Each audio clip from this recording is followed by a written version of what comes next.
Perkenalkan, saya Najmi Halifa dengan NPM 3334240134. Saya berasal dari kelompok 1 kelas B yang akan membahas tentang bab 6 sampai 8. Nah, pada kesempatan hari ini saya akan membahas tentang bab 6, yaitu sifat mekanik logam.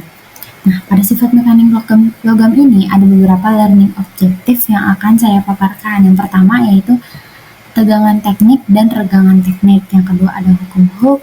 Yang ketiga ada deformasi tarik pada spesimen silinder ulat. Yang keempat ada ketahanan dan ketangguhan. Dan yang kelima ada teknik pengujian kekerasan. Nah, kita masuk kepada yang pertama, yaitu konsep tegangan dan regangan. Nah, tegangan atau stress engineer adalah gaya persatuan luas yang diterapkan pada suatu material. Nah, tegangan biasanya diukur dalam satuan megapascal atau MPa dalam standar dalam SI, di mana 1 MPa itu sama dengan 106 Newton per meter persegi. Nah, tegangan diberikan menjadi dua, yaitu tegangan normal dan tegangan geser. Tegangan normal adalah tegangan yang terjadi akibat gaya yang bekerja tegak lurus terhadap permukaan benda, sedangkan tegangan geser adalah tegangan yang terjadi akibat gaya yang bekerja sejajar dengan permukaan benda. Yang kedua, itu ada strain engineer atau regangan. Regangan adalah perubahan bentuk relatif terhadap panjang awal material. Regangan merupakan ukuran deformasi atau perpanjangan material saat diberi tegangan. Nah, regangan itu sendiri tidak berdimensi atau tidak memiliki satuan. Yang selanjutnya adalah hukum Hooke. Hukum Hooke menjelaskan bahwa pada suatu material yang elastis, tegangan berbanding lurus dengan regangan dalam batas elastis material. Hukum ini hanya berlaku untuk material yang elastis pada rentang tegangan yang tidak menyebabkan deformasi permanen dan dalam kondisi material yang isotropik. Nah, penjelasannya yaitu kondisi yang berlakunya hukum Hooke itu yang pertama, materialnya harus elastis. Artinya material tersebut setelah diberikan gaya dan setelah gaya itu dihilangkan, material tersebut akan kembali ke bentuk semula. Yang kedua, rentang tegangannya harus kecil, yaitu berada di bawah batas elastis atau batas proporsional. Yang ketiga, yaitu berlaku pada material isotropik. Artinya, material yang memiliki sifat yang sama di setiap arahnya. Seperti contohnya adalah baja. Yang terakhir adalah hanya berlaku untuk deformasi elastis. Berarti material ini tidak mengalami kerusakan permanen. Selanjutnya adalah deformasi tarik dari spesimen silinder ulat dan perubahan profilnya hingga patah. Nah, seperti yang terlihat dari ini, perilaku tegangan regangan ini akan mengalami patah pada titik F. Itu akan mengalami patah di titik F. Di mana yang kita ketahui adalah deformasi tarik itu adalah saat sebuah spesimen logam seperti silinder ditarik dengan sebuah gaya, akan terjadi perubahan panjang yang proporsional dengan gaya yang diterapkan. Nah, sepanjang spesimen tersebut belum mencapai batas elastisitasnya. Nah, saat spesimen tersebut melewati batas elastis, spesimen mulai mengalami deformasi plastik dan elongasi yang secara permanen. Selanjutnya adalah perubahan profil spesimen hingga patah. Yang pertama itu ada beberapa tahapan sebelum spesimen tersebut patah atau mencapai titik F, dan seperti yang terlihat pada gambar ini. Yang pertama itu elongasi atau stretching. Nah, pada tahap awal ini material yang diberi gaya tegangan dan regangan akan merenggang secara elastis. Nah, tegangan berbanding lurus dengan regangan seperti yang dijelaskan dalam hukum Hooke tadi. Yang kedua, deformasi plastis, yaitu setelah batas elastis terjadi deformasi permanen dan spesimen mulai merenggang lebih banyak. Selanjutnya, terjadinya penipisan atau necking. Nah, setelah mencapai batas elastis, material mulai mengalami deformasi plastis, di mana daerah yang paling tipis atau disebut dengan neck akan mulai berkembang. Nah, pada tegangan maksimum atau kekuatan tarik yang maksimum, area tengah spesimen akan mulai menipis. Setelah itu terjadi fraktur atau patah. Jika tegangannya terus diterapkan pada suatu material, maka material tersebut akan mencapai titik patah, yaitu terjadi ketika ikatan antar atom atau molekul logam tersebut pecah, menyebabkan material terputus. Dan akhirnya spesimen akan patah pada titik yang paling tipis. Seperti terlihat pada gambar tadi, spesimen akan patah di titik F. Selanjutnya adalah ketahanan dan ketangguhan. Modulus ketahanan atau toughness. Modulus ketahanan adalah energi persatuan volume yang dapat diserap material sebelum patah. Ketangguhan suatu material menggambarkan kemampuan material tersebut untuk menahan deformasi plastis dan menahan retakan. Adalah modulus ketahanan atau strain. Modulus ketahanan statis biasanya disebut dengan kekuatan material, merujuk pada kemampuan material untuk menahan suatu beban sebelum material tersebut mengalami kegagalan atau patah. Kekuatan tarik maksimum atau ultimate tensile strength adalah tegangan maksimum yang dapat ditahan oleh suatu material sebelum terjadinya kegagalan atau sebelum material tersebut patah. Selanjutnya adalah teknik uji kekerasan. Ada dua teknik, yaitu Brinell dan Rockwell. Nah, Brinell menggunakan bola yang ditekan ke material, kekerasannya dihitung berdasarkan diameter indentasi. Uji Brinell ini dilakukan dengan cara menekan bola baja atau disebut dengan karbida dengan diameter tertentu ke dalam permukaan material di bawah beban tertentu. Kekerasan Brinell dihitung berdasarkan ukuran impresi yang dihasilkan pada permukaan material. Selanjutnya adalah Rockwell. Rockwell itu menggunakan indentor yang menekan material. Kekerasannya dihitung berdasarkan kedalaman indentasi. Perbedaan dari keduanya ini yaitu Brinell menggunakan beban tetap dan Brinell diukur dari diameter indentasi, sedangkan Rockwell menggunakan beban variabel. Rockwell diukur dari kedalaman indentasinya. Uji kekerasan Brinell dan Rockwell digunakan untuk mengukur kekerasan material dengan cara mengindentasi permukaan material menggunakan bola atau intan. Nah, secara keseluruhan, pemahaman mengenai sifat mekanik logam ini penting dalam rekayasa material dan desain komponen karena memberikan informasi tentang bagaimana suatu material akan berperilaku saat material tersebut diberikan gaya atau mengalami beban serta kita mengetahui bagaimana cara mengoptimalkan kinerja dalam berbagai kondisi operasional. Sekian penjelasan dari saya. Terima kasih. Baik, perkenalkan saya Amelia Dewi dengan NPM 33342400076. Di sini saya akan menjelaskan dan menjabarkan chapter 7, yaitu dislokasi dan mekanisme penguatan. Dengan learning objektif diantaranya yang pertama yaitu menjelaskan gerak dislokasi tepi dan ulir dari perspektif atom. Yang kedua, menjelaskan bagaimana deformasi plastis terjadi akibat gerakan dislokasi tepi dan ulir sebagai respon terhadap tegangan geser yang diberikan. Dan yang ketiga yaitu menjelaskan dan menjabarkan fenomena pengerasan regangan atau strain hardening yang biasa disebut juga dengan cold working dalam konteks dislokasi dan interaksi medan regangan. Berdasarkan dari bab 6 tadi yang telah dijelaskan oleh rekan saya, diketahui bahwa deformasi plastik ini bersifat permanen, yang dimana kekuatan dan kekerasan bahan ini diperlukan untuk memperkuat supaya tidak terjadinya deformasi plastik. Yang dimana berbeda dengan deformasi elastis, dimana kalau deformasi elastis itu ketika diberikan tekanan, suatu benda dapat kembali ke bentuk asalnya, sedangkan deformasi plastik itu tidak dapat kembali ke bentuk asalnya dan bersifat permanen. Pada skala mikroskopis, deformasi plastik ini berhubungan dengan pergerakan bersih sejumlah besar atom yang dimana sebagai respon terhadap tekanan yang diberikan. Jadi apabila kita amati di dalam mikroskop, deformasi plastik ini terjadi akibat adanya pergeseran sejumlah besar atom yang diakibatkan adanya tekanan atau force.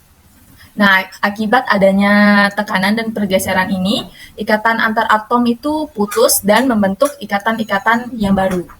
Dapat disimpulkan bahwa deformasi plastik adalah gerakan sejumlah besar dislokasi.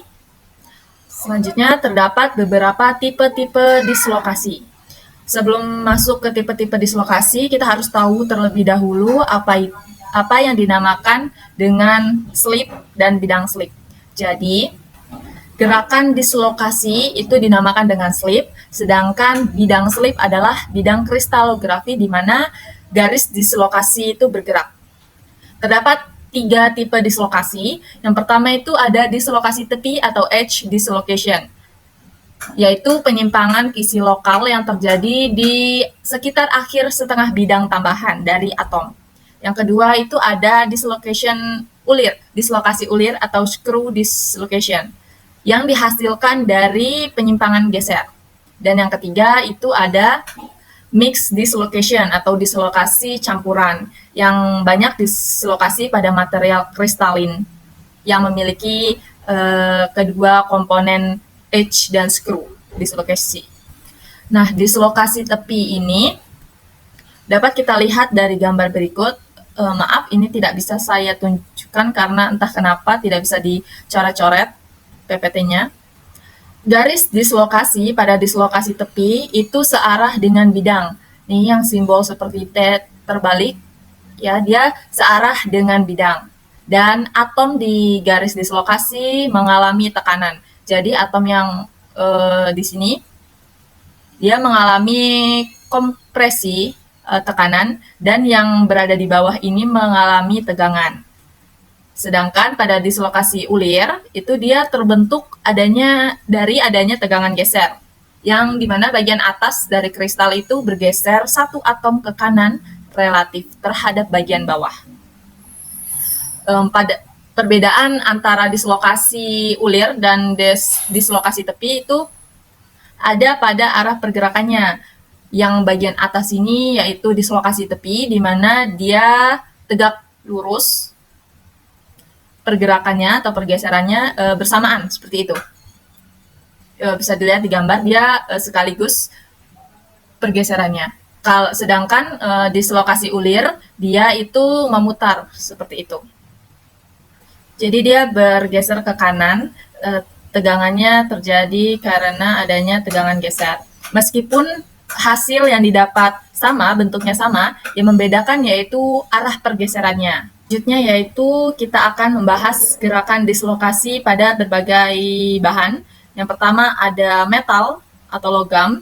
Di sini dislokasi itu sangat mudah untuk bergerak, dikarenakan atom-atom di mana atom-atomnya atau ikatan atomnya ini mudah untuk bergerak, yang dimana inti atomnya ini dikelilingi dengan awan elektron. Ini yang menyebabkan mengapa logam itu dapat menghantarkan panas, karena elektron-elektron di dalamnya itu mudah untuk bergerak. Selanjutnya ada kovalen seramik, yaitu Si dan diamond. Pada seramik ini dia sulit bergerak karena menggunakan ikatan kovalen atau ikatan yang digunakan secara bersamaan. Selanjutnya ada ionic seramik atau NaCl. Dislokasi pada ionic seramik ini juga sulit untuk bergerak karena ion-ionnya ini positif negatif, yaitu saling bertarikan antara ion negatif dan ion positif. Jadi sangat kuat, yang menjadikan seramik ini kuat seperti itu. Selanjutnya ada gerakan dislokasi tepi, yaitu dislokasi tepi ini bergerak sebagai respon terhadap tegangan geser yang diberikan dalam arah yang tegak lurus terhadap garisnya. Dapat kita lihat di sini terdapat kekosongan yang seharusnya ada atom, yang mengakibatkan bagian atas ini dia mendapatkan tekanan karena rapat, dan bagian bawah mengalami tarikan karena jarak.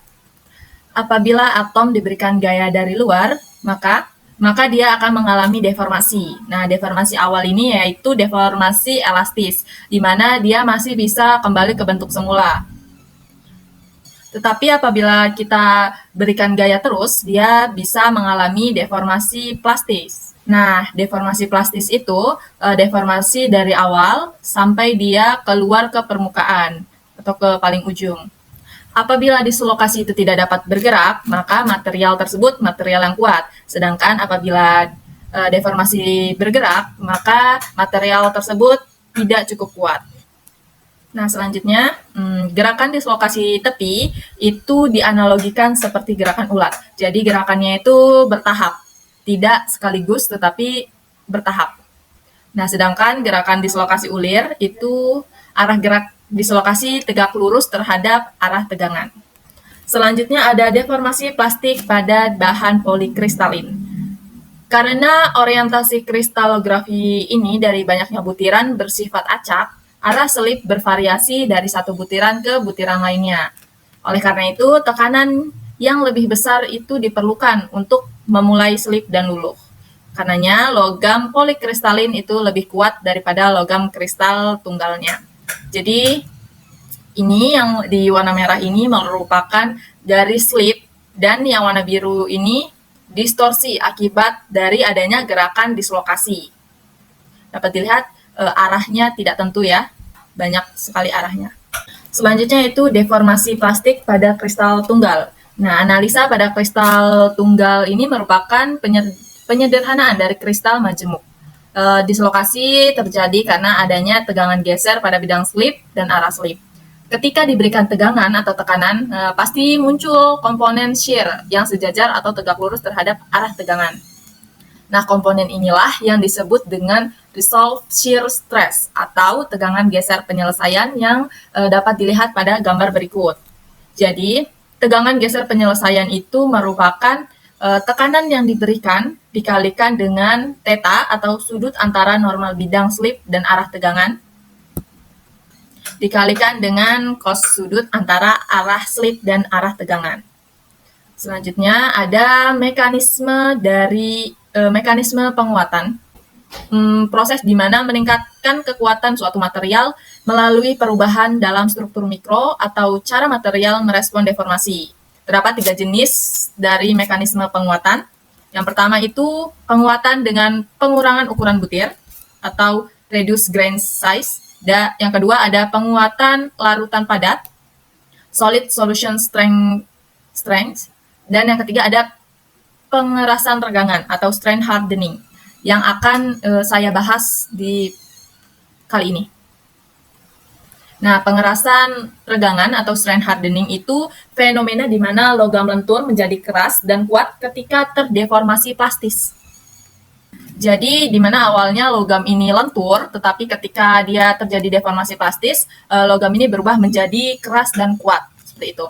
Disebut juga dengan cold working karena suhu di mana deformasi terjadi adalah dingin, relatif terhadap suhu lebur absolut dari logam atau suhu ruang, seperti itu.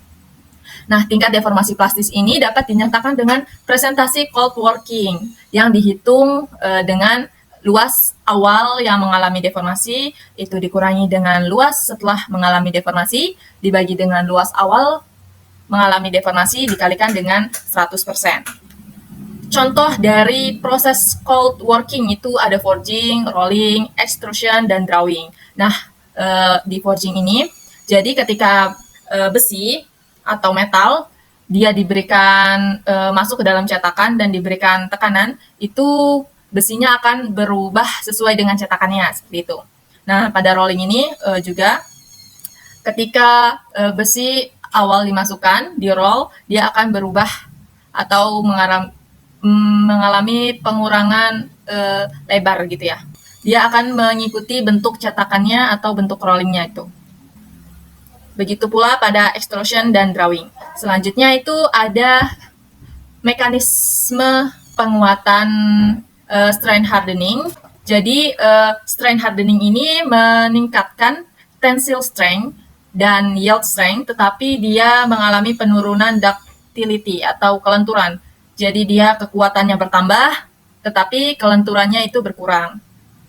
Selanjutnya, itu mekanisme dari pengerasan regangan. Jadi, kepadatan dislokasi ini meningkat seiring dengan deformasi atau cold working itu tadi dengan pembentukan dislokasi yang baru.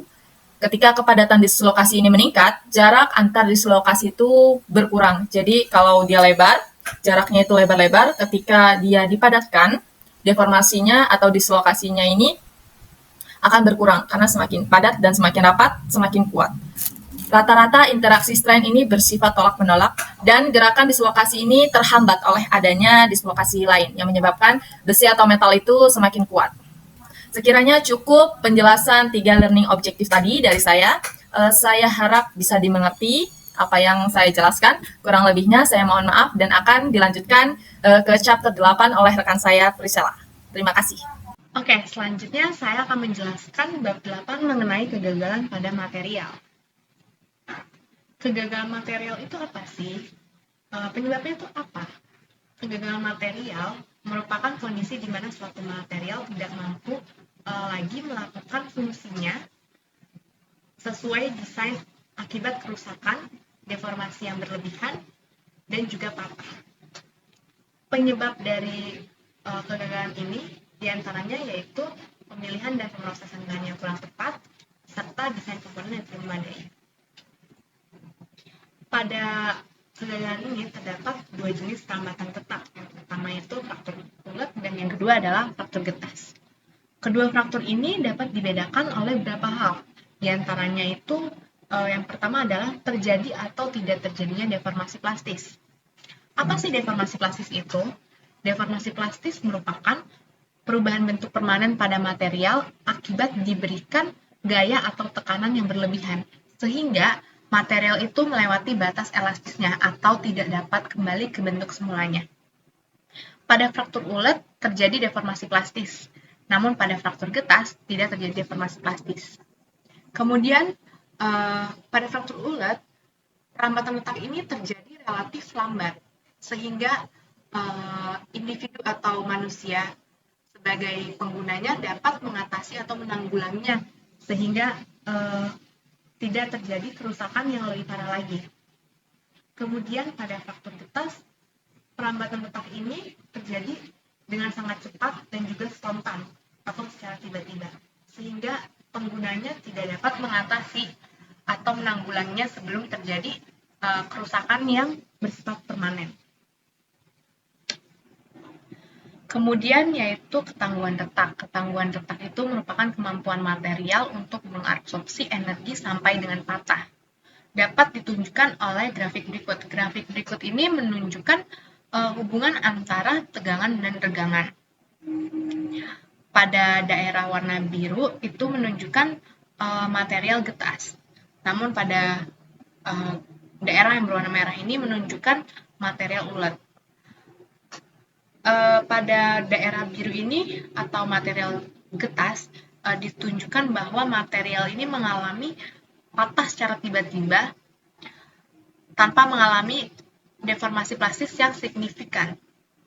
Pada titik B itu ditunjukkan bahwa material patah.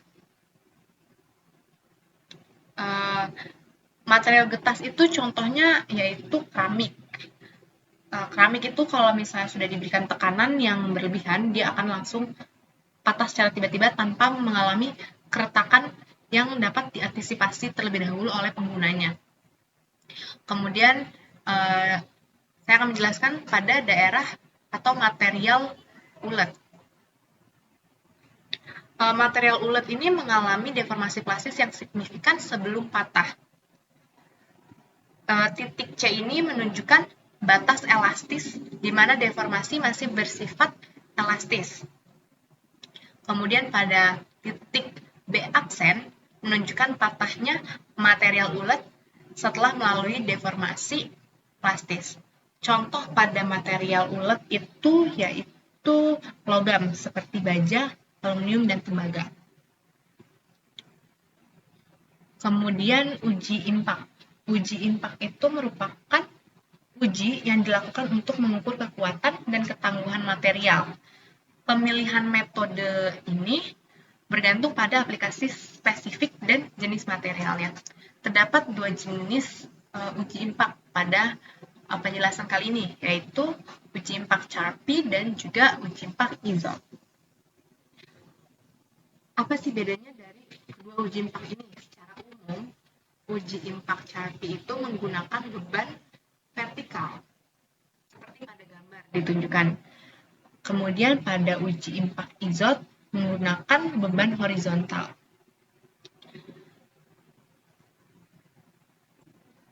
Selanjutnya yaitu fatigue. Fatigue itu merupakan salah satu kegagalan yang paling umum, namun juga sangat berbahaya. Kenapa fatigue ini sangat berbahaya? Fatigue ini berbahaya karena material cenderung patah secara tiba-tiba tanpa adanya tanda-tanda atau peringatan sebelumnya, sehingga penggunanya tidak bisa mengantisipasinya. Fatigue ini paling berbahaya jika terjadi pada material atau bangunan yang sering digunakan oleh masyarakat, seperti pada jembatan.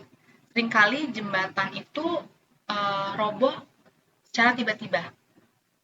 Namun, pada dasarnya, sebelum terjadi kerobohan yang secara tiba-tiba itu, tentu kegagalan atau retakan-retakan itu sudah terjadi sebelumnya, namun tidak ada yang menyadarinya. Oleh sebab itu, pada bangunan-bangunan yang umum digunakan oleh masyarakat seperti jembatan, itu harus rutin untuk dilakukan pengecekan supaya menghindari hal-hal seperti kerobohan secara tiba-tiba. Kemudian umur fatigue. Umur fatigue itu merupakan jumlah siklus yang bisa ditahan material sebelum gagal pada tegangan tertentu. Kemudian kuat fatigue itu merupakan tegangan maksimum yang bisa ditahan untuk jumlah siklus tertentu sebelum material tersebut gagal. Kemudian adalah trip. Trip itu merupakan deformasi permanen yang terjadi pada material akibat tegangan tinggi dan suhu tinggi dalam jangka waktu yang panjang atau lama. Trip ini terjadi pada suhu yang tinggi, tegangan yang berkelanjutan, dan lingkungan yang agresif seperti korosi atau oksidasi. Sekian penjelasan dari kelompok kami, kurang lebihnya mohon maaf. Terima kasih.